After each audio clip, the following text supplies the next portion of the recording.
How to fold sheets. Number 1. Remove the fitted sheet from the dryer. This is the sheet with the elasticized edges that hugs the mattress.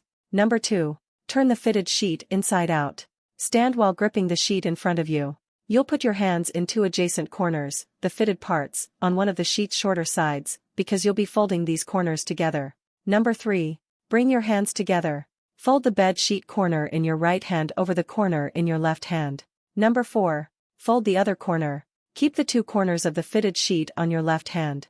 Reach your right hand down and grasp the corner hanging in front. Raise that corner and fold it over the two corners in your left hand. The visible corner will be inside out. Now grab the last corner and fold it over the other three corners on your left hand. Number 5. Place the folded fitted sheet onto a flat surface and straighten it. Fold the two ends in so that the elasticized area is lying on top of the sheet. Fold the sides over so the elasticized edges are hidden, then continue folding into a rectangle that's the size you want. Thanks for watching my videos. Please subscribe, like, and share.